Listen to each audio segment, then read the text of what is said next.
azagera mu rurembo ruhoraho ibihe byose, akabona ibyiza bihari. Mbese ni jye cyangwa wowe?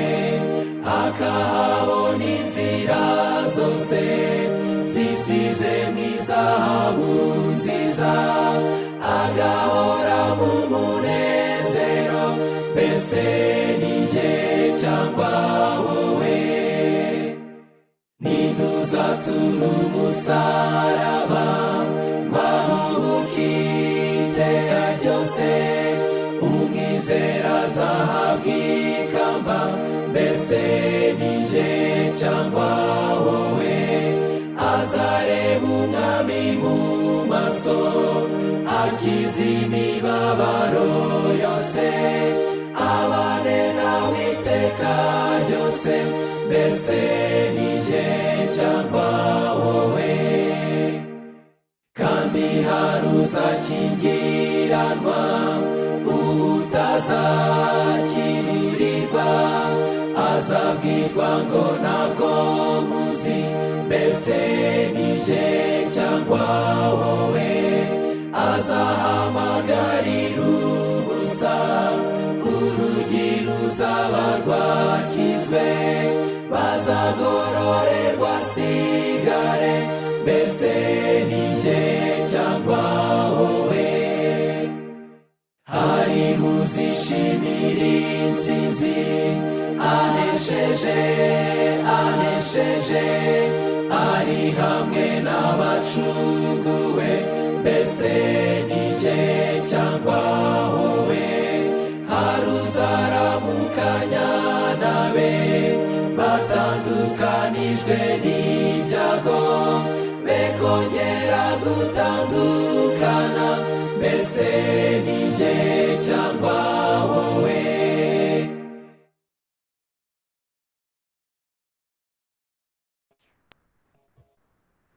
Twicishije bugufi, duhe Imana icyubahiro, dusenge.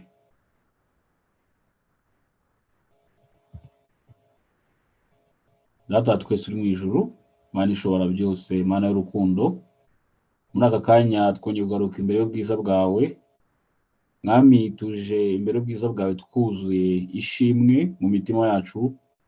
Nta gushidikanya Mwami, dufite byinshi byo gushima ko banye natwe mu gihe gitambutse cyose. Waraturinze amajya n'amaza Mwami, ukaba wemeye ko tugera muri aka kanya nta gikuba, uhimbarizwa urakarama. Twongeye kwinjira mu isabato yawe yera, isabato yejeje ugaha umugisha Mwami, ariko twebwe tuyinjiyemo ntabwo dukiranuka, twakoze byinshi byangwa n'amaso yawe. Nta gushidikanya Mwami, twaravuze turacumura, twarakoze turacumura, yewe twaratekereje turacumura. Ariko muri aka kanya nicishije bugufi kugira ngo Mwami, amaraso y'umwana wawe yamenewe i Kalvari ku musaraba kugira ngo azabane atwejesheho ibicumuro byacu byose, kugira ngo muri aka kanya duteranire imbere y'ubwiza bwawe twejeshejwe nawe. Komeza ubane natwe twese abari hano kuri uru rubuga Mwami, kugira ngo ijambo tugiye kumva ntiribe imfabusa, ahubwo ribwe kudukomeza muri uru rugendo rugane wawe mu ijuru. Komeza ubane na buri wese uri bugire icyo akora, ibyo ushaka, ibyo ukunda, rero byatugirira akamaro, wowe bidana nawe kwizera Kristo umwami wacu. Amen.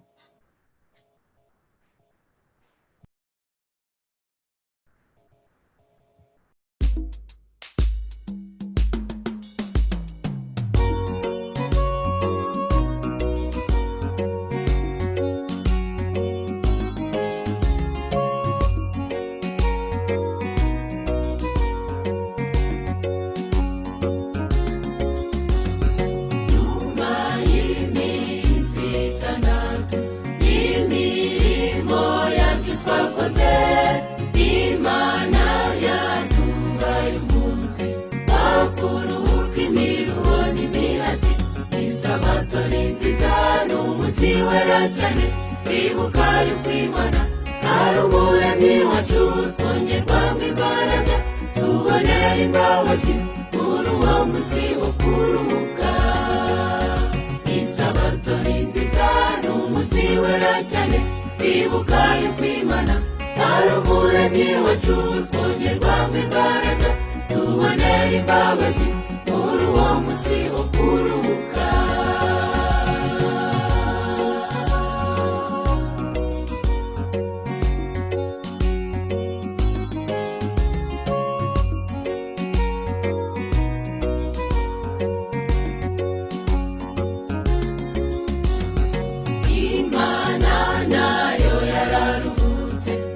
Imaze kurema Adamu na Eva, igeze ku munsi wa karindwi, ihagarika igikorwa cy'irema. Isabato ni nziza, ni umunsi wera cyane, twibuka yuko Imana ari umuremyi wacu, twongerwamo imbaraga tubonera imbabazi muri uwo munsi wo kuruhuka. Isabato ni nziza, ni umunsi wera cyane, twibuka yuko Imana ari umuremyi wacu, twongerwamo imbaraga tubonera imbabazi muri uwo munsi wo kuruhuka.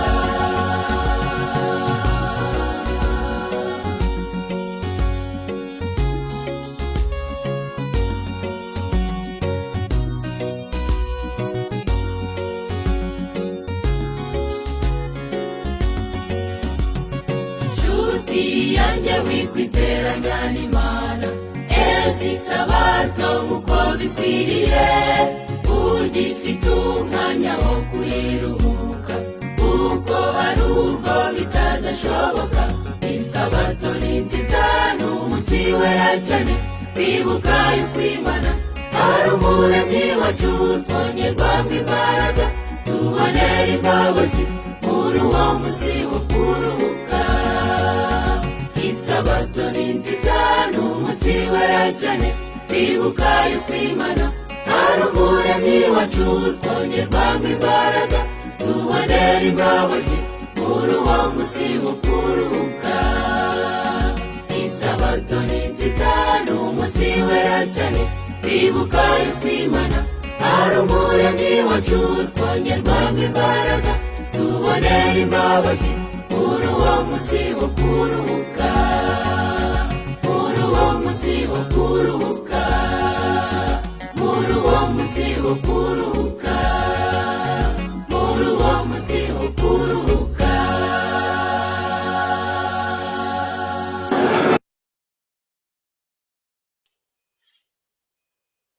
Haleluya. Amen. Isabato nziza, umunsi w'umunezero kandi umunsi w'umunezero. Isabato nziza. Shima Imana rero bw'amahirwe yaduhaye, tukaba tugeze muri Isabato yera yahaye umugisha, Uwiteka ahabwe icyubahiro. Kandi by'umwihariko nongeye gushimira Imana yaduhaye amahirwe yo kugira ngo twigane ijambo ry'Imana. Ni amahirwe kubera ko niryo ridufasha muri uru rugendo turimo tugana mu bwami bwo mu ijuru, kandi naryo rituyobora kugira ngo tutazayoba inzira. Imana yacu ihabwe icyubahiro. Muri uyu mugoroba rero, nk'uko mwagiye mubibona, insanganyamatsiko y'icyigisho tugiye kwigaho iravuga ngo imuhiraho ukuri. Imuhiraho ukuri, ahari ni ijambo ryumvikana neza ko ari mu rugo h'ukuri, mbese aho dutaha h'ukuri. Ese koko turacyafite icyo cyizere? Turacyafite ibyo byiringiro? Cyangwa ibyiringiro byacu bimaze kwibagirwa ko dufite mu rugo h'ukuri? Ahari iyo dutangiriye ku mateka y'Abisiraheli, tubona mu Kuva mu gice cya 3, reka yenda tuharebe. Mu Kuva mu gice cyaho cya 3, ariko cyane cyane uhereye ku gice cya 2 umurongo wa 23, hari amagambo yanditse ngo Abisiraheli batakira Imana irabumva. Uwo ni umutwe w'amagambo. Hashize iminsi myinshi, umwami wa Egiputa aratanga, Abisiraheli banihishwa n'uburetwa babakoreshaga, ndetse barataka. Gutaka batakishwa n'uburetwa kurazamuka kugera ku Mana. Imana yumva umuniho wabo, yibuka isezerano ryayo yasezanye na Aburahamu na Isaka na Yakobo. Imana ireba Abisiraheli, imenya uko bameze. ayo ni amagambo ari mu byanditswe byera atwereka uburyo abisirayeli bari bamerewe. Abisirayeli bagiriwe uburetwa ngo kugeza ubwo banihishwa nabwo, kugeza n'aho Imana yumva umuniho wabo. Bigeze rero mu gice cya 4 cya 3, Imana ibonekera Mose mu gihuru cyaka umuriro ngo ariko kidakongoka. Icyo gihe ngo Imana yimenyesha Mose, imubwira ko ahagaze ari ahera, akwiriye gukwetura inkweto, ndetse itajya no kumuha ubutumwa agomba gushyira Abisirayeli. Iyo bigeze ku murongo waho wa 7, Imana yavuga ngo umutwe w'amagambo aravuga ngo Imana ituma Mose ikubwira Farawo ngo areke Abisirayeli. Umurongo wa 7 uravuga ngo Uwiteka aramubwira ati, ni ukuri mbonye kubabara k'ubwoko bwanjye buri muri Egiputa, numvise gutaka batakishwa n'ababakoresha uburetwa, kuko nzi imibabaro yabo, kandi manuwe no kubakiza mbakure mu maboko y'Abanyegiputa, mbakure muri icyo gihugu, mbajyane mu gihugu cyiza kigari cy'amata n'ubuki, gituwemo n'Abanyakanani n'Abaheti n'Abamori n'Abaferizi n'Abahivi n'Abayebuzi. Nuko dore gutaka kw'Abisirayeli kwangezeho, kandi nabonye agahata Abanyegiputa babahata. Nuko none ngwino ngutume kuri Farawo, ukure muri Egiputa ubwoko bwanjye bw'Abisirayeli. Aya ni amagambo yumvikana neza, aho Imana yabonye uburetwa bw'Abisirayeli ndetse ibona umubabaro bari bafite. Ku mpande zombi hari hariho ukuri. Ukuri kwa mbere ni uko Abisirayeli bari bafite umubabaro. Ukuri kwa kabiri ni uko Imana nayo yari yabonye umubabaro Abisirayeli bafite. Noneho igihe Imana yavugaga gukura Abisirayeli mu buretwa bwo muri Egiputa, ndizera ntashidikanya ko n'Abisirayeli iyo nkuru yagombaga kubanezeza. Ariko se byagenze bite? Igihe Imana yabakuraga muri Egiputa ikabajyana mu gihugu cy'isezerano, mbese bari mu nzira byagenze bite? Iyo turebye amateka y'Abisirayeli tubona yuko bose siko bagezeyo, ahubwo tubona ko mu bahagurutse muri Egiputa b'abagabo, abageze mu gihugu cy'i Kanani bari abagabo 2 bonyine, Yosuwa na Kalebu. Ariko iyo urebye urwo rugendo kuva bageze ku nyanja itukura, bakabona imisozi bakikije, bakabona inyanja imbere yabo, ngo batangiye kuvuga bati watujyanaga he iyo tureka tugapfira muri Egiputa, n'ubundi ko habaga imva, kandi aho ngo bari barahatakiye kugeza ubwo gutaka kwabo Imana ikumva. Ariko noneho bageze imbere y'inyanja batekereza ko ibyabo birangiye, babona nta nzira ihari, bibagirwa Imana n'imbaraga yakoresheje Mose igihe yakoraga bya bitangaza 10 muri Egiputa, iteza Abanyegiputa ibyago. Ariko noneho ibyo byose byamaze gusibangana mu mitima yabo. Ntibibukaga yuko Imana yatandukanyije Abisirayeli n'Abanyegiputa, bamwe ikabateza ibyago, abandi ikabaha amahirwe yo kubaho neza mu gihugu. Ariko noneho bageze ku nyanja itukura bibagirwa Imana, bibagirwa n'igihugu cyiza Imana yivugiye mu kanwa kayo. Aha ngaha iyo turebye amagambo Imana yakoresheje ngo ni igihugu cyiza, ngo kigari, ngo cy'amata n'ubuki, ngo Abayebuzi, Abaferizi, Abahivi n'abandi ngo bari batuyemo, Imana ishaka kukibambura ngo igihe Abisirayeli. Urebye uburyo igihugu Imana yakivugaga cyari cyiza, ariko urebye n'uburetwa Abisirayeli bari barimo bwasobanuraga neza igihugu bifuza, kuko bumvaga ubwo buretwa bubatura baba babonye ahantu heza. Ariko noneho bageze ku nyanja itukura bibagiwe isezerano ryiza bari bafite, batangira gutakira Imana bavuga bati noneho turapfuye, niyo baturikira muri Egiputa tugapfirayo. Ariko Imana kuko yikomeza isezerano, yatandukanyije amazi y'inyanja, batambuka ngo mu nyanja hameze nk'ahumutse. Mu gihe ingabo za Farawo zabakurikiraga, Imana ngo yashyize igicu hagati y'Abisirayeli n'ingabo za Farawo, ngo bamwe ibabera inkingi y'umuriro ibamurikira, abandi ibabera inkingi y'umwijima irabijimira. Aho ngaho hari harimo Abanyegiputa. Aho ngaho rero iyo tugiye kwitegereza tubona uburyo Imana yarwanye ku Bisirayeli kugeza ubwo bambutse inyanja itukura bakageza ku cyambu amahoro. Ariko noneho bamaze kwambuka ntabwo ibintu byahagaze, ahubwo ikigeragezo cya mbere bahuye nacyo ngo bahuye n'amazi asharira. Bahuye n'amazi asharira. Iyo dusomye mu Kuva mu gice cya 15, nyuma y'indirimbo ya Mose ndetse na mushiki we Miriyamu, Abisirayeli bahise bahura n'ikigeragezo cyo kubura amazi. Nuko babonye ko nta mazi bararira, ariko ayo mazi ngo yari ahari ahugarura. Imana nayo ikora igitangaza, iha Mose igisubizo ngo byari ugutema ishami ry'igiti bakarijugunyamo, nuko amazi agakira uburure bwayo bakayanywa ameze neza. Iyo dukomeje tubona noneho mu gice cya 17 uburyo Abisirayeli babuze amazi, akaba naho hantu Mose yagiriye ibyago agakubita igitare inshuro 2, afite umujinya, afite kwivovota, nuko ngo ibyo bigaragaza ko nta kwera ko Imana agaragarije imbere y'ubwoko bwayo, birangira atageze mu gihugu cy'isezerano. Iyo dukomeje tubona intambara nyinshi zitandukanye Abisirayeli bagiye bajyamo, kugeza ubwo bageze igihe bakajya baramya n'inyamaswa, aho twabonye ko Mose yagiye akamara iminsi ataboneka muri bo. Noneho bo ntibari bakumva Imana iyo ariyo, ahubwo batangira kuvuga bati Mose wa muntu wadukuye muri Egiputa ntabwo tuzi icyo yabaye. Noneho rero turemera Imana y'izahabu aba ariyo dusenga, kuko Mose umuntu wacu ntituzi icyo yabaye. Ariko noneho igihe bamaraga gusenga, Imana ikabwira Mose ko ubwoko bwayo bwiyononnye. Mose agarurwa no kuza kureba ibyabaye.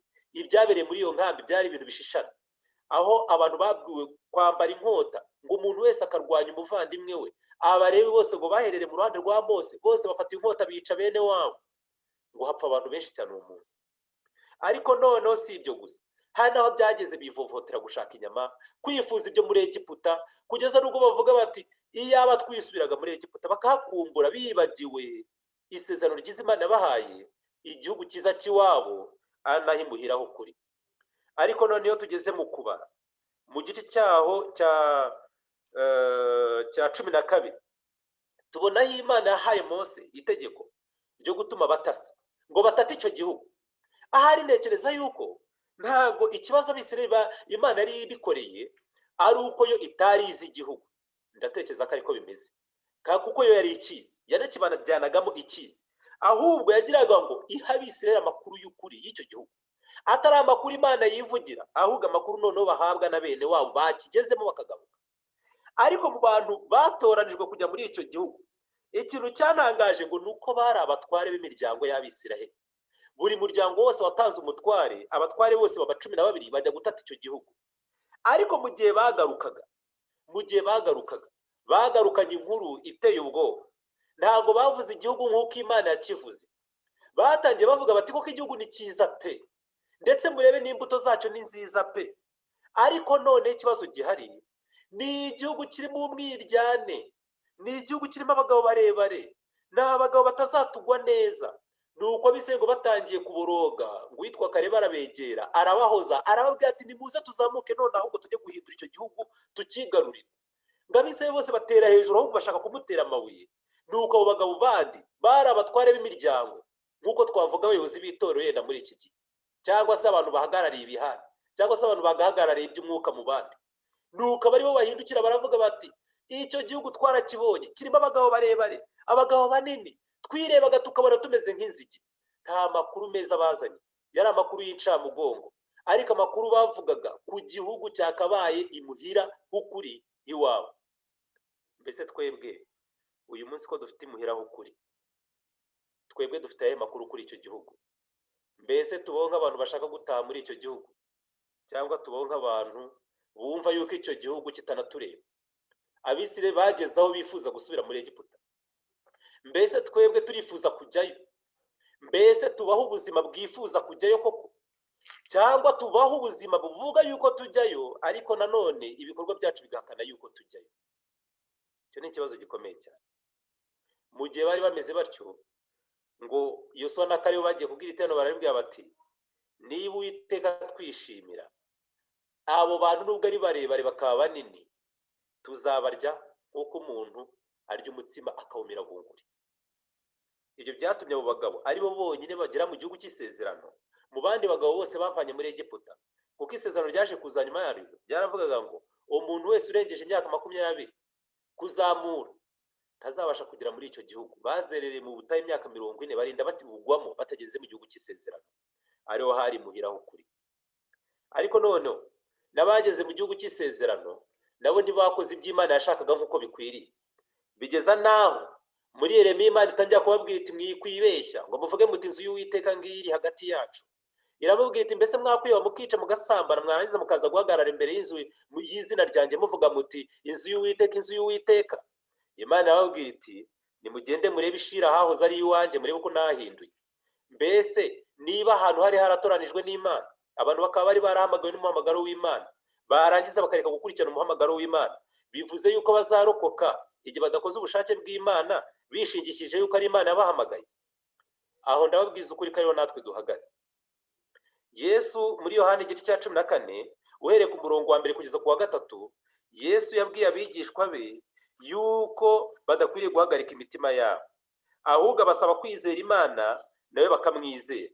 Ndetse aratubwira ati mu rugo rwa data harimo amazu menshi, iyaba adahari mba mbabwiye, kuko ngiye kubategurira ahanyu, kandi ubwo ngiye kubategurira ahanyu nzagaruka mbajyane iwanjye, ngo aho ndi namwe muzabeyo, kandi aho njya inzira murayizi. Haleluya. Imana rero yitumye Yesu umwana wayo mu isi, yadusezeraniye kuzatujyana iwacu, aho Yesu ari akaba ariho natwe tuzaba. Ariko none ese koko turacyatekereza ko ari iwacu, cyangwa twumva iwacu ari hano?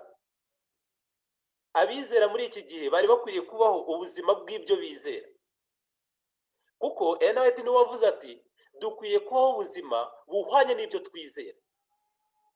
Niba koko tuvuga ko Yesu aza kandi aza vuba, mbese koko ubuzima bwacu bugaragaza yuko koko Yesu yenda kuza? Cyangwa tuba mu isi tugakorera isi nk'abenda kuyirambamo, ndetse ibya mwuka tukabifasha hasi, ahubwo tugakorera isi nk'abenda kuzayituramo iteka ryose? Iyo dusoma iby'icyo gihugu dushaka gutahamo, tugasoma ibyahishuwe igice cya 21 guhera ku murongo wa mbere, Yohana yaravuze ati mbona ijuru rishya n'isi nshya, kuko ijuru rya mbere n'isi ya mbere byari byashize, n'inyanja yari itakiriho. Mbona ururembo rwera Yerusalemu nshya rumanuka ruva mu ijuru ku Mana, rwiteguwe nk'uko umugeni arimbishizwa umugabo we. Numva ijwi rirenga rivuye kuri ya ntebe rivuga riti dore ihema ry'Imana riri hamwe n'abantu, kandi izaturana nabo, nabo bazaba abantu bayo, kandi Imana ubwayo izabana nabo, Imana yabo. Umurongo wa 4, izahanagura amarira yose ku maso yabo, kandi urupfu ntiruzabaho ukundi, kandi umuborogo cyangwa gutaka cyangwa kuribwa ntibizabaho ukundi, kuko ibya mbere bishize. Haleluya. Usomye iby'icyo gihugu wumva ari igihugu cyiza, kitazabamo amarira, kitazabamo gutaka, kitazabamo urupfu, kandi ngo umuborogo no kuribwa ntabwo bizabaho ukundi. None igihugu ng'Imana ubwayo izabana n'ubwoko bwayo, bazitwa ubwoko bwayo, nayo izaba Imana yabo. Ng'iki gihugu Imana ishaka kutujyanamo, ng'igihugu kizaba ari isi nshya. Haleluya. Isi nshya. Ariko se ibyo byiringiro koko twumva tubifite? Mbese koko turacyazirikana yuko kuko Imana iduhamagara kujya mu gihugu cy'isezerano, cyangwa dufite Imana icyizere gike? Cyangwa turicara tukumva ko ahubwo Imana ifite icyo yaduhishe, kuko isi ari iryoshye kurusha igihugu cy'isezerano? Iyo tugeze mu gice cya 22 tukabona guhera ku murongo wa mbere tugasoma tukageza nko ku murongo wa 5, haravuga ngo anyereka uruzi rw'amazi y'ubugingo rubonerana nk'isarabwayi ruva ku ntebe y'Imana n'umwana w'intama, rutembera mu nzira nyabagendwa hagati. Hakurya no hakuno y'urwo ruzi hari igiti cy'ubugingo cyera imbuto z'uburyo 12, cyera imbuto z'uburyo bumwe bumwe uko ukwezi gutashye, ibibabi byacyo byari ibyo gukiza amahanga. Umurongo wa 3, nta muvumo uzabaho ukundi. Haleluya. Ahubwo intebe y'Imana n'umwana w'intama izamura urwo rurembo, kandi imbata zayo zizayikorera, zizabona mu maso hayo, izina ryayo ryanditswe mu ruhanga rwazo. Nta joro rizabaho ukundi, kandi ntibazagomba kumurikirwa n'itabaza cyangwa kuvirwa n'izuba, kuko umwami Imana izabavira, kandi bazahora ku ngoma iteka ryose. Iryo niryo sezerano Imana yadusezeraniye. Icyo gihugu wacyumva, ninde utakwifuza kujyayo? None se ko turabiza tukaba twarize iby'icyo gihugu, tukaba twaranabisomye, ese koko ubu turi mu nzira ijyayo? Ni ikibazo twakwibaza. Ariko reka mbabwire ko Imana yasezeranye ari iby'ukuri. Haleluya. Iby'Imana dusezeranye ntabwo yatubeshye. Icyo gihugu kirahari kandi ni icy'ukuri. Ariko natwe dushobora kugira amakuru nk'uko Abisirayeli bayagize, tukagira amakuru y'uko kukijyamo bigoye cyane, tukagira amakuru y'uko kukijyamo bidusaba kwigomwa bikomeye cyane ndetse birenze urugero. Ariko nawe yaravuze mu kugana Yesu ati mbese niba dutekereza ko kwitanga tukiha Imana ari ibintu bigoye cyane kurusha ibindi, twatekereza dute ku gitambo Kristo yatanze? Ko wiyitanze kuruta uko twe dushobora kubitekereza. Twebwe turasabwa kuva mu isi tujya mu ijuru, ariko umwana w'Imana yasabwe kuva mu ijuru aza mu isi. Icyo ni ikintu gikomeye cyane. Kureka icyubahiro. Tujya tubona ibihugu byo muri Afurika babivugiraho cyane, ngo abaperezida babyo ngo ntabwo bakunda kuva ku butegetsi, bakunda ubutegetsi. Ariko ubutegetsi barasanira, ubutegetsi buhuriramo n'ingorane nyinshi cyane. Ariko twebwe noneho umwana w'Imana yasize ubwiza bwo mu ijuru, acurangirwa, afite ubutware buheranije, aza mu isi kugira ngo abone ubwoko bw'Imana, aza mu isi kugira ngo aducungure. Ariko se twebwe iyo dutekereje kureka ibyo adusaba kureka, twumva bikomeye koko bingana iki tujyanyije n'uburyo yitanze? nyamara dushobora kwicara tukumva yuko Imana ibyo duhamagara ari byo bikomeye cyane. Mbese koko kujya mu gihugu cy'isezerano imuhira iwacu ukuri, mutekereza ko ibyo bintu bigoye cyane? Nyamara ngo Imana yatanze ubufasha bwose bushoboka kugira ngo tuzabashe kujyayo. Icya mbere, yatanze igitambo gikomeye tutashobora kwiyitangira. Icya kabiri, itanga umwuka wayo wera kugira ngo yemeze abantu, abihanishe, abayobore mu nzira ijya mu ijuru. Icya gatatu, aduha uburinzi bukomeye cyane bw'abamarayika bera. Icya kane, aduha ubusabane n'abana b'Imana. Mbese koko muri ibyo byose nta bufasha dufite buhagije bwo gutuma tujya mu bwami bw'Imana? None se ko abana b'Imana muri iyi minsi ariho duhunikiriye cyane? Abisirayeli bageze mu nzira bahura n'ibizazane bitandukanye: kubona amazi asharira, kubura amazi mu butayu, gushaka ibyo kurya byo muri Egiputa bakabyifuza bakabirarikira, kwivovota ku buryo butandukanye ku buryo baribwa n'inzoka z'ubumara n'ibindi byose. Ibyo natwe dushobora guhura nabyo muri iyi si. Tugahura n'ibintu byinshi bitubabaza. Abacuruza ntibunguke bagahomba, ibintu ntibigende nk'uko twabyifuzaga mu buzima. Yenda hari abafite imiryango ntigende neza nk'uko babyifuzaga.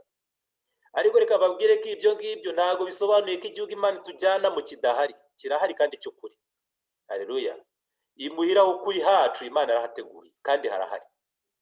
Kuba Abisirayeli barahuraga n'ibyo byose ntabwo byari bivuze ko isezerano ry'Imana ryapfuye. Isezerano ry'Imana ryari rigihari.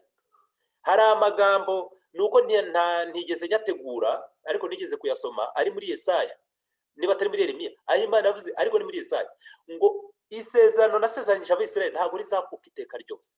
Ngo uko inyenyeri zitazabura kuboneka mu kirere cy'ijuru, uko izuba rizakomeza kugira urugendo rwaryo, mbese uko ibintu byose bizakomeza, uko bikomeza niko isezerano ry'Imana ritazigera rivaho na gake. N'uyu munsi isezerano ry'Imana ntabwo rizavaho, kuko ikikwereka ko isezerano ry'Imana rigihari ni uko ibintu bikomeza nk'uko Imana yabivuze. Iyo dusomye igitabo cya Daniyeli tubona ibintu uko Imana yagiye ibivuga n'uburyo bigenda bisohora uko Imana yagiye ibivuga, kugeza kuri uyu munsi dufite ibihamya bifatika.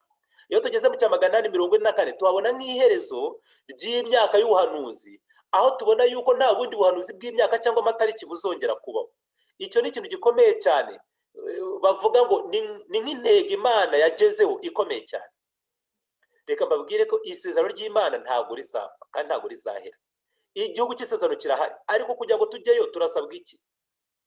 Iyo dusoma mu byakozwe n'intumwa igice cya 3, ntabwo ndi busome cyane, ahubwo ndizera ko namwe mufite Bibiliya muri bugende musoma.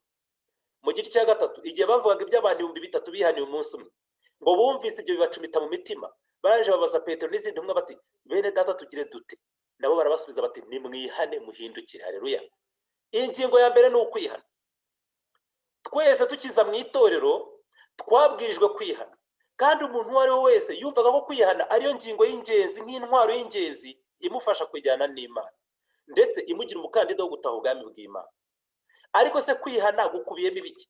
Ubundi rero nawe mu kwigana Yesu yavuze yuko kwihana ari impano y'Imana. Kuki ari impano y'Imana? Si uko ari ibintu dusaba Imana ngo ibiduhe, ahubwo Imana ibiduha nk'impano. Mu buhe buryo? Ni uko twebwe muri kavukire zacu na kamere zacu tuvuka turi abantu bihagararaho, aho muri Yesaya Imana yavuze yuko umutsi wo kwijosi ryacu gukomeye nk'icyuma, ngo ndetse yari ibizi neza ko kuva tukivuka twari abatagonda ijosi, kuko umuntu wese aba yiteguye kuburana igihe cyose abwiwe ikibi cye. Uko niko tumeze, niko kamere zacu ziteye. Ariko noneho hari umunsi hazaza imbaraga wowe utatekerezaga ko yaza, ujya kumva wumve mu buryo runaka umutima wawe ukozweho, ubwiwe ngo ariko kuki wahemutse, kuki wakoze ibi, kuki wagize utya, wumva ibyo bikubujije amahoro. Iyo ni impano y'Imana, ntabwo ari ibintu tuvukana, ahubwo twe tuvukana ibintu byo kwihishira. Ugakora icyaha ukagihisha, wakivumbura ugashaka kugipresenta ukundi kuntu, ugashaka kugidefanda no kugisobanura. Ariko iyi impano y'Imana tugezeho nta ruhare twanabigizemo, ahubwo kubwirarika rya Mwuka Wera twumva imitima yacu itsinzwe, tukumva icyaha cyacu kitubujije amahoro, tukumva umutima wacu udashyitse, nuko tukifuza gushyika twiyegereza Imana. Iyo ni intambwe ya mbere Imana idusaba kwihana. Ariko uko kwihana nako kugira n'intambwe zindi zigukurikira. Nuko tubwirwa yuko iyo twihana ibyaha twakoreye bagenzi bacu tugomba kubibaturira. Ariko uyu munsi biratangaje ko twabana mu itorero tubizi neza ngo runaka na runaka bafite ibyo bapfa, ariko badashaka no gukemura. ariko se tukibaza iryo juru tuzarigeramo dute ko tuvuga imuhiraho ukuri? Turushywa n'iki tubiririmba, turushywa n'iki tubivuga, kandi tutiteguye gukora ibyo bidusaba kugira ngo tujyeyo? Kuki abantu bashobora kubana ibyaha bakabibana umwaka umwe, ibiri, itatu, umuntu adashaka kucyatura, ahubwo akabana nacyo nk'uburyo bwo kwidefanda, akavuga ati nagumana ibye nanjye ngumana ibyanjye?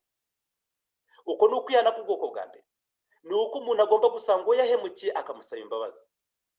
Yesu yabivuze neza, nugera ku gicaniro ukajya gutura ituro ryawe ukibuka mwene se wagiriye nabi, banza usiga ituro ryawe ugende ubanze wiyuzuze nawe, ubu nugaruke utura ituro ryawe. Ariko ayo magambo twayarenzeho cyane. Abantu babana buri wese azi ngo runaka yamvuze nabi, runaka twapfuye, runaka yangenje atya, runaka mfitiye ibi, ariko twarangiza tukumva tuzabaho tutanaturira na tutabyihana. Reka mbabwire ko icyo gihugu tuzakiririmba, tuzakivuga, ariko tuzagwa mu butayu nk'Abisirayeli bahaguye, ntabwo tuzakigeramo. Kwihana k'ubwoko bwa kabiri ni ukwihana kw'ibyaha dukora ariko abantu batazi, ariko Imana ituziho, ngibyo tukabyaturira Imana kandi twicishije bugufi kandi twihana koko tunabicikaho. Ushobora kwicara ugatekereza ko ubw'icyaha cyawe kitazwi n'abantu, ibyo bikaguha amahoro, ukibwira ko n'Imana itakizi. Ndetse mu ntambara ikomeye bavuze yuko Imana uko umuntu agaragaza ifoto igaragaza isura y'umuntu, ngo niko Imana idashobora kwibeshya kuri kamere y'umuntu, ngo twebwe dushobora kwihisha mu mwenda wo kugira umuntu neza ariko dufite ikindi kibi tugambiriye inyuma. Ariko icyo cyose ngo Imana nacyo kizi neza mu buryo bwacyo nk'uko twakigambiriye. Ariko iyo twidefanze tugatsinda urubanza twibwira yuko ariko n'Imana ibyemera, ariko siko bimeze. Ibyo byatwiyiziho Imana ikeneye ko tubyaturira, tukabyihana, tukabireka. Kandi kwihana kwa gatatu cyangwa se kwatura kwa gatatu ngo ni ibyaha twakoreye mu ruhame. Ukaba waratutse umuntu ku karubanda, ukaba warashogozanyije n'umuntu ku karubanda, abantu babibona, ariko kumva ko wabirenza ugafata nabi. Iyo yifashe baravuga batari ko uriya muntu yakoze ibi n'ibi n'ibi, ariko iyo utabaturiye niko bakomeza kukubona. Ariko iyo wihannye neza ndabubaha ubuhamya. Haleluya. Nuko iyo ngingo niyo kwihana. Ariko icya kabiri ni itegeko Yesu yaduhaye. Nuko Yesu yavuze ati noneho muri umucyo w'isi.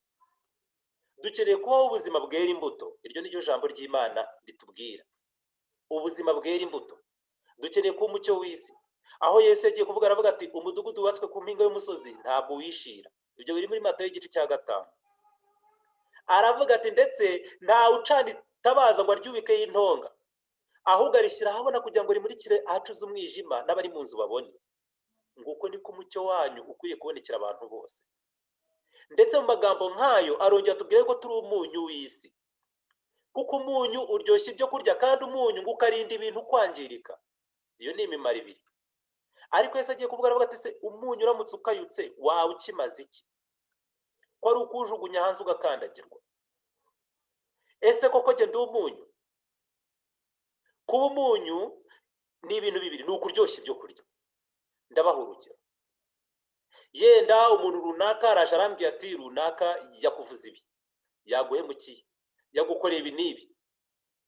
Noneho wa muntu niba agiye kubimbwira ntabimbwire mu buryo bumfasha kugira ngo wenda na wa muntu niba ari ikibazo dukemura tugikemure neza, ahubwo hakabaho kuza kumeze nk'aho noneho ari ugushwanyuza isano zitandukane burundu. Akaba aricyo kintu kigiye kutubaho. Ariko ijambo ry'Imana ryari ryadusabye kuba umunyu. Nivuga ngo ntago ari ugutandukanya, ntago ari ugufata abantu noneho ngo ahari mu ntambara abantu bafite ngo twongeremo izindi. Oya, ahari ku ikosa umuntu yakoze yagukoshereje ngo urikemuze amagambo mabi, kumwuka inabi, kumwereka ko ntacyo amaze, ntacyo aricyo, nta bwenge agira. Ntago ari Imana yaduhamagariye. Yaduhamagariye kuba umunyu uryoshya ibyo kurya. Aho n'ibintu bitameze neza ugerageza kubigarura mu bwiza bwabyo, ariko ukabigarura kandi nanone ibintu byose bigomba kujya mu buryo. Kuba umunyu ni ukurinda ibintu kwangirika.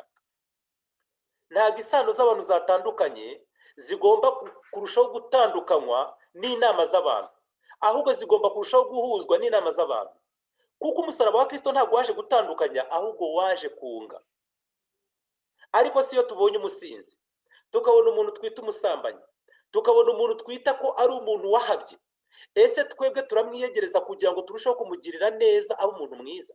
cyangwa ahubwo twumva ko ari umuntu dukwiriye kurinda n'urubyaro rwacu, tukumva ko ari umuntu dukwiriye guheza, tukumva ko ari umuntu dukwiriye kujugunya kure.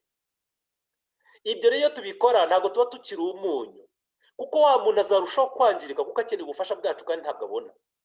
Yego babana tuzabamurinda n'ibindi tuzabimurinda, ariko kandi nawe ni uw'agaciro kandi Imana yamukeneye. Imana ikeneye kumubona atarangiritse. Haleluya. Rero Imana yaduhamagariye kwera imbuto. Muri Yohana mu gice cya 15 Yesu avuga yuko ntacyo tubasha gukora tutamufite, kandi kuko Imana yaduhaye ubufasha bw'Umwuka Wera utuyobora. Muri Yesaya ho Imana yagiye kuvugira avuga ngo, kandi ujya kunyura iburyo cyangwa ibumoso uzumva ijwi riguturuka inyuma rikubwira riti iyi niyo nzira aba ari ukomeza. Wa mutima nama wo kubwira atari ko waretse ibi. Waba uri umucuruzi wajya kwiba, Imana ikakubwira atari ko waretse kwiba kuri umuntu w'Imana. Niba umuntu akugaruriye menshi, ijwi ikakubwira riti ariko wamushuje amafaranga ye ko yibeshye. Iryo jwi ntabwo rikwiriye kuninirwa, ahubwo iryo jwi rikwiriye kumvirwa. Nawe yavuze yuko iteka ryose aho ni mu kugana Yesu, iyo tutumvira ijwi ry'Umwuka Wera, ngo imitima yacu igenda igwa ikinya, tugenda twinangira kugeza ubwo dutangira guhindura ubuntu bw'Imana ubusa, kugeza n'ubwo ingeso z'ibyaha zitangira kutwarikamo zigakomera cyane ku buryo no kuzihana bitugora. Ariko noneho Imana iduhamagara kwera imbuto. Ariko se nk'ubwoko bw'Imana, imuhiri wacu turimo turahashaka dute? Yesu yongeraho indi ngingo, aravuga ati kandi musenga ubudasiba, ndetse yongeraho n'amategeko abiri: ukundisha Uwiteka Imana yawe umutima wawe wose, n'ubwenge bwawe bwose, n'ubugingo bwawe bwose. Ariko se kuko itegeko ryo gukunda Imana turarifite? Ahari dushobora kuba twibwira yuko insengero zafunzwe ibintu byarangiye, abahurira kuri Zoom bagahura, abahurira mu materaniro runaka bagahura, byarangira ubundi abantu bagakomeza ubuzima bwabo busanzwe nta n'Imana iburimo. Ariko reka mbabwire yuko gahunda y'Imana yo ntiyahagaze. Ndetse reka mbabwire ko iki ni ikigeragezo kiba cyaraje kugira ngo none abantu bamenye agakiza kabo ku giti cyabo. Kandi reka mbabwire ko iyo dutangiye kuva mu by'ukuri, hari n'igihe intambara zidasanzwe cyangwa se zitagize n'umumaro ariko zitangira kutuvukamo. Ubu ngubu mu bibazo dufite turabizi neza ko n'iby'inkingo birimo. Abantu bakavuga bati inkingo. Ariko iyo twibaza ku nkingo, tuzibaza twararetse kuvuga nabi, tukazibaza tutagifite amaso y'ubuhehesi, tukabibaza tutagifite imitima y'ubwibone n'ubugugu no kwangana. Amagambo y'Imana asobanutse. Ijambo ry'Imana ryatubwiye ngo ukunde mugenzi wawe nk'uko wikunda, kandi Yesu agiye kuvuga aravuga ngo kandi usabira abakwanga n'abanzi ba umugisha. Ariko ubu ngubu dushobora kurema insika tukaba twangana, ariko tugashyira ubutumwa imbere ngo urukingo ni ikibazo. None se ubundi ikimenyetso cy'inyamaswa ni cyiza? Ubwabyo kutacyakira bizadukiza cyangwa bizaterwa n'uburyo twahindutse? Nawe yagiye kuvuga aravuga ngo abazashyirwaho ikimenyetso cy'Imana n'abatsinze ikigeragezo cyose, icyaha cyose, ijambo ribi ryose, ngo ndetse bazaba bafite umwambaro wera de utariho ikizinga cyangwa umunkanyari. Muri make umwambaro ufuze neza, ariko gufurwa bidahagije, ahubwo bakawutera n'ipasi kugira ngo urambuke neza. Aho rero niho Imana itubwira ngo none abo ngabo nibo bazashyirwaho ikimenyetso. Ariko uyu munsi ushobora kureba abantu barimo barema intambara z'ikimenyetso cyangwa se intambara z'urukingo. Kavuge se umuntu ntiyaretse ibyaha bye bya kera, afite n'ibindi byinshi yenda gikora, ariko umugaragaro ari kuri we ku giti cye. Ariko umuntu yarangiza akavuga ati urukingo ni ikibazo. Urukingo ni ikihe kibazo? Ati abana babe baritse kujya mu mashuri. Amashuri ase afite ikihe kibazo? Ariko reka mbabwire, dukwiriye kuzirikana umuhamagaro Imana yaduhamagariye. Kandi umuhamagaro Imana yaduhamagariye, ishingiro rya mbere ni ukwihana no kwemera Yesu Kristo. Imbabazi z'Imana si icyo dusaba, imbabazi z'Imana ni icyo dukora. Ntabwo shaka kuvuga ngo dukora kugira ngo tubone imbabazi z'Imana, ahubwo imbabazi z'Imana ni isezerano. Ikintu cyabaye isezerano ni nko kuvuga ngo ugiye kuri ATM urashaka kubikuza, ngo wakoze ibisabwa ATM ikwima amafaranga. Icyo gihe yagize ikibazo, iba yanapfuye. Ariko Imana yacu ntabwo ari ATM. Imana yacu yarasezeranye. Reka mbasomere isezerano ryiza ry'imbabazi z'Imana. Atari ikintu dusaba, ahubwo imbabazi z'Imana ari ikintu dukora. Ni ikintu twe kituvaho, ntabwo ari ikintu Imana ikiduha. Kuko imbabazi z'Imana zo Imana yarazitanze, nta nizo igishaka gutanga rwose, kuko zirahari nyinshi cyane yarazitanze. Ariko ko yazitanze twarazakiriye, cyangwa iyo tugiye kuzakira dutekereza n'ibindi byinshi cyane. Ijambo riravuga ngo muri Ezekiyeli mu gice cya 18 uhereye ku murongo wa 30, nicyo gituma ngiye kubacira urubanza umuntu wese nk'uko imigenzereze ye iri, mwaba inzu ya Isirayeli mwe, niko Umwami Uwiteka avuga. Nimugaruke muve mu bibi byanyu byose, ibi bibatera kurimburwa. Nimutekure ibicumuro byanyu byose, ibyo mwakoze, mwireme mu mutima mushya n'umwuka mushya. Ngo mwireme mu mutima mushya n'umwuka mushya. Ngo kandi mutekure ibicumuro byanyu, ibyaha byanyu mubireke. Rero ntabwo imbabazi z'Imana ari ibintu tujya gusaba Imana, ahubwo Imana nayo irabidusaba kugira ngo izo mbabazi zibe zacu. Tureke ibyaha byacu, dutekure ibicumuro byacu. Noneho umurongo ukurikira uvuga ngo kuki mwarinda gupfa mwaba inzu ya Isirayeli mwe? Erega sinishimira ugiye gupfa ko yapfa, nuko nimuhindukire mubeho. Haleluya. Nitwe bisigariye guhindukira. Noneho hari andi magambo avuga ngo ku murongo wa 19 aravuga ngo kandi muramakanya ngo umwana yabuzwa n'iki kuzira ibi byase. Ndabasubiza nti umwana nakora ibitunganye bihwanye n'amategeko, agakomeza amateka yanjye yose kandi akayakurikiza, nukuri azabaho. Umurongo wa 20 ubugingo bukora icyaha nibwo buzapfa. Umwana ntazazira ibyaha bya se, kandi na se ntazazira ibyaha by'umwana we. Gucyanuka k'umukiranutsi kuzaba kuri we, kandi ibyaha by'umunyabyaha bizaba kuri we. Ariko umunyabyaha nahindukira akava mu byaha bye byose yakoze, agakomeza amategeko yanjye yose kandi agakora ibitunganye bihwanye n'amategeko, nukuri azabaho, ntabwo azapfa. Iryo ni ryo sezerano.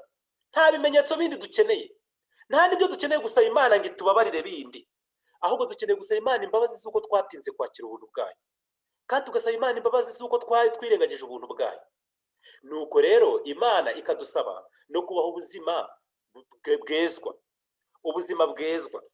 Ndagira ngo yenda mu gusoza dusome igice cya 22 cy'ibyahishuwe. Turasoma duhereye ku murongo wa 14. Iryo somo riri kumwe n'andi masomo menshi, ariko ntasoma aka kanya, kuko hari aho Pawulo yagiye kuvuga, aravuga ati icyo nzi ni kimwe, nuko nibagirwa ibiri inyuma ngasengera ibiri imbere. Kandi ngo simeze nk'urwana mpusha, si nk'uterana ibipfunsi ari kuhusha, ariko ameze nk'urwana anesha. Kandi nanone akongera akavuga ati kandi noneho twirinda muri byose abandi babigenzereza batyo kugira ngo bahabwe ikamba ryangirika, bakitwarika bakirinda, ariko twe tubigirira kugira ngo duhabwe ikamba ry'ubugingo buhoraho ritangirika. Abana b'Imana rero bakwiriye kubaho ubuzima bwezwa bujyanye no kuvuga ngo imibereho yacu igire kwezwa, igire kunesha icyaha. Ntabwo umwana w'Imana akwiriye kubaho akora icyaha agisubiramo, abwira Imana ngo mbabarira. Oya, kuko ibyo ngibyo bigenda binaniza imbaraga z'umwuka wera zikorera mu bugingo bwe, kugeza ubwo umuntu atekereza ko icyaha ntacyo kigitwaye, nta n'icyo kikivuze, ahubwo agatangira kwibwira yuko kubaho akora icyo cyaha ari bwo buryo. Ndetse umuntu akaba yanakubwira yuko ahubwo kubaho utagikora waba utari muzima neza, kuko yageze ku rwego icyaha kimutsinda, kandi byaratangiye ni ruto agitsinda, agenda asaba Imana mbabarira, agaruka agikora. Oya, abana b'Imana bagomba kugenda bazamuka ku ngazi y'imitambiko ijya mu ijuru, kuko bagomba kuva kuri A bajya kuri B, bakava kuri B bajya kuri C, bakava kuri C bajya kuri D. Niba uyu munsi urwana intambara yo kwangana, saba Imana igutsindira urwo rwango mu mutima, irutsinde rwose, kandi n'abanzi bawe basabira umugisha bakunde, bitari ibyo kurenzaho, ahubwo bakunde bya nyabyo. Kandi wumve ko agize ibyago wamutabara, kandi ukamutabara udashyizeho n'inyuro z'ibyashize. Aho tuzaba turi mu rugamba rwiza dutsinda. Ariko kuba turirimba ubwami bw'Imana, turirimba mu imuhira heza, tubibwiriza, cyangwa se tunafite n'inshingano dushinzwe mu rusengero, ubwabyo ntibihagije, ahubwo ibyo bizadushyira mu rubanza imbere y'Imana ko twari tuzi byinshi ariko ntitubikore. Rero iri jambo dukeneye kwezwa.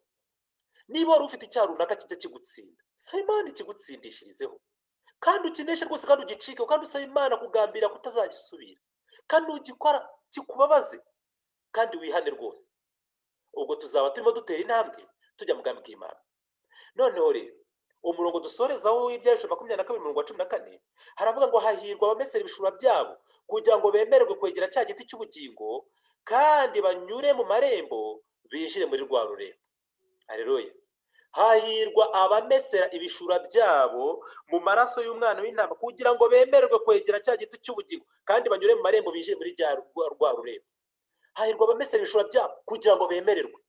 Ntabwo tubimesa gusa, tubimesera kugira ngo twemererwe kwinjira muri urwo rurembo. Ni umurimo dukora kubw'ikindi dushaka.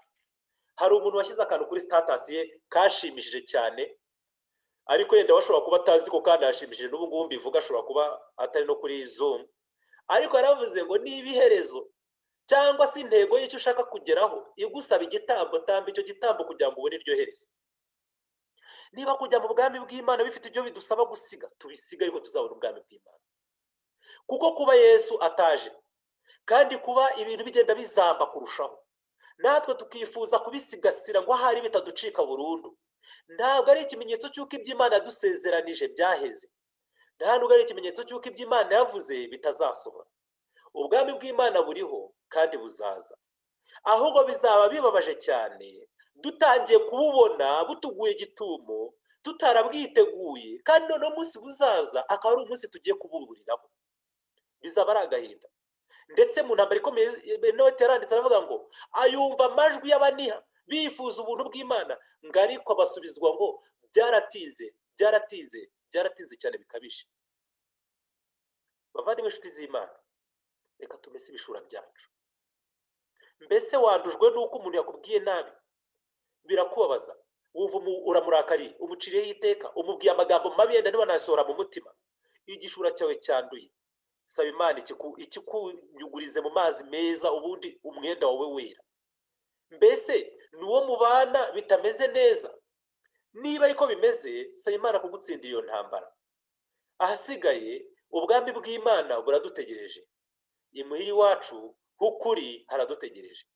Abantu bahihibikaniye isi ariko ntayo babonye, bayigireho icyubahiro bayigiraho ubutunzi ariko ntayo babonye. Byarangiye bagiye mu bitaka, ibyabo babisiga imusozi, ababizunguye ntibabamenya nk'uko Bibiliya bivuga, ndetse amateka yabo aribagirana. Uyu munsi babiciye kuzakangukira gufata icyo bakoreye, yaba ari ubugingo buhoraho cyangwa iby'isi baruhiye, ariko nabyo batazabona, ahubwo ari ukurimbuka. Rero tuzirikane ko ku iherezo dufite ibintu bibiri gusa, ni ubwami bw'Imana cyangwa kurimbuka. Ariko twibuke ko Imana mu mugambi wayo yaduteguriye iwacu heza nk'uko Yesu abitubwiye, kandi azagaruka kutujyana ngo ahari natwe tuzabe. Mureke tuvuge, mureke dukore, mureke tubeho nk'abitegura gutaha iwacu heza kandi imuhira h'ukuri, mu izina rya Yesu. Amen.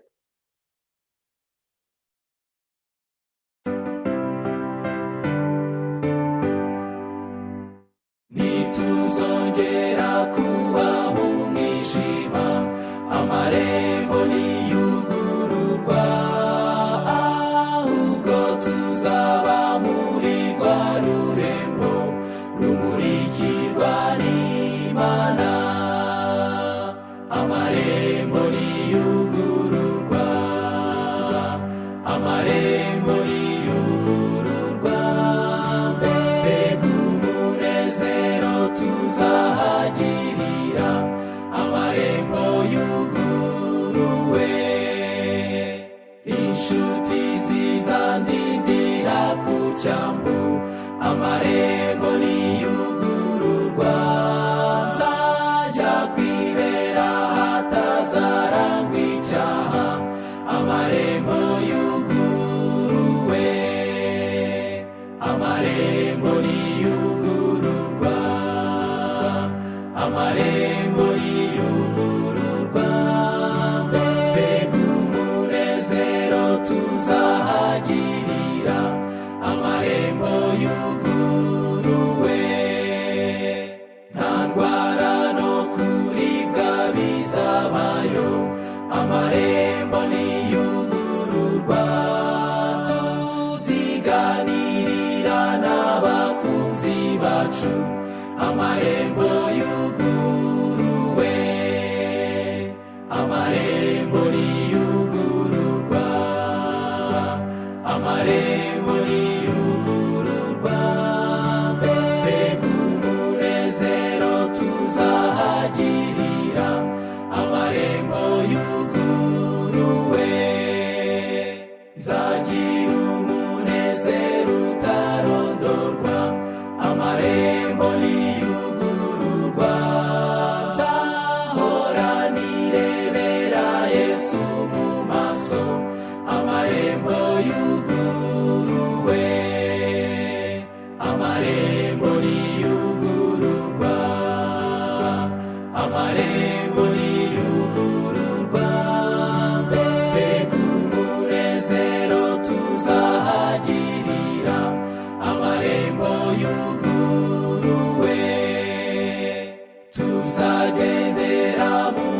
umucyo w'Imana, amarembo niyugururwa, tuzaba turirimba n'umunezero, amarembo yuguruwe, amarembo niyugururwa, amarembo niyugururwa, mbega umunezero tuzahagirira, amarembo yuguruwe, ntabwo nzongera kuvurwa n'ishavu, amarembo niyugururwa, nzabana n'umwami Yesu iteka ryose, amarembo yuguruwe, amarembo niyugururwa, amarembo niyugururwa,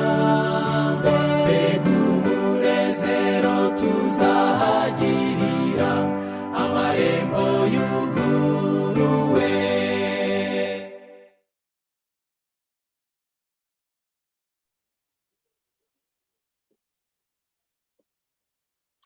Reka dusenge. Turagushimye Mwami Mana yacu kubw'uyu mugoroba mwiza waduhaye kugira ngo dutangire isabato yawe yera, uhabwe icyubahiro. Kandi tugushimiye amagambo meza wandikishije, amasezerano atagira akagero waduhaye yo kuzaduha ubwami bwawe, ndetse n'amasezerano atagira akagero y'uko ugomba kuduhindura kugira ngo duse n'ab'ubwo bwami, uhabwe icyubahiro. Tunejejwe n'uko amasezerano yawe ari ay'ukuri, kandi tunejejwe n'uko ufite ubushake bwinshi bwo kudufasha kuyasohoza. Izina ryawe riherwe icyubahiro. Turagusaba kugira ngo tubashishe guhinduka abakwiriye imbere yawe, utubashishe kumera nk'uko utwifuriza, kugira ngo udukorere umurimo wawe mu mitima yacu, kandi uduhindure nk'uko wifuza kuduhindura, kugira ngo Mwami tube mu isi dufite ibyiringiro bizima y'uko ubwami bwawe tuzabutaha koko. Turagusaba kugira ngo uduhe kwihana ibyaha byacu, kandi Mwami uduhe no kubicikaho, uduhe kunesha ibyaha byacu ndetse n'ibitugerageza kugira ngo dusubire inyuma, kandi utubashishe gusingira amasezerano akomeye no kwizirikaho kubwo kwizera, kugira ngo Mwami tube mu isi turwana intambara tunesha, kugira ngo ku iherezo tuzishime kugusanganira ubwo uzaba ugarutse. Nuko rero abana bawe bumvise ijambo ryawe bakugireho umugisha, ndetse Mwami twarivuze nk'abana b'abantu, ariko hari amakosa menshi dushobora kurikoreshamo, ariko turagusaba kugira ngo Mwami wowe mwigisha mukuru, mu bwenge bwa buri wese uharemo uruganda rutunganya iryo jambo, kugira ngo ryumvikane nk'uko rikwiriye kumvikana, ndetse bigere ku rwego byifuzamo, ndetse Mwami ribyarire umusaruro mwiza mu mitima yacu, kugira ngo uhabwe icyubahiro. Nuko rero uwo umugisha abana bawe aho bateraniye hose, kandi muri iyi sabato tubashe kugumana nawe, ndetse imbaraga nshya zongere kuba mu mibereho yacu, kugira ngo no mu cyumweru gikurikiraho cyose tuzagendane nawe. Tubisabye twizeye yuko biduhera ubuntu, mu izina rya Yesu, amen.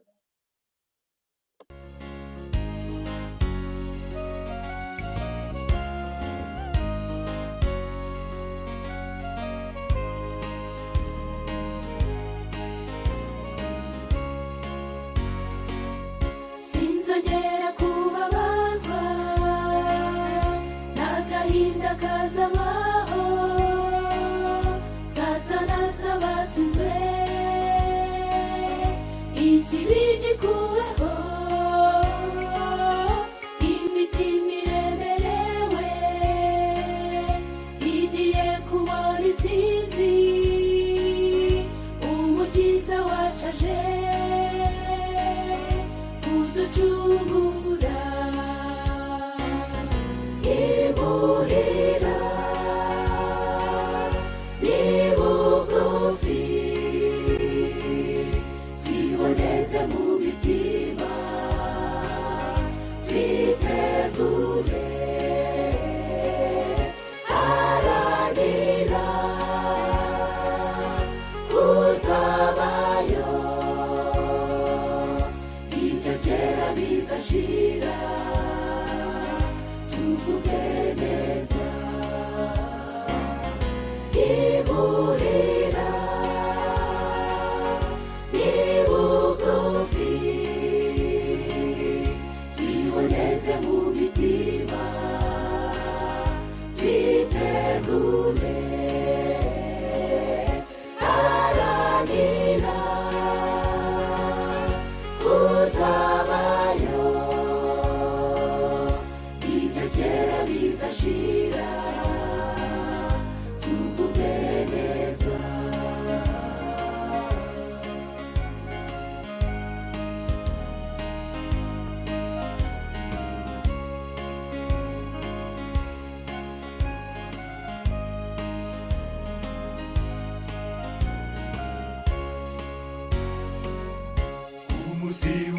umunezero, impumyi zireba neza,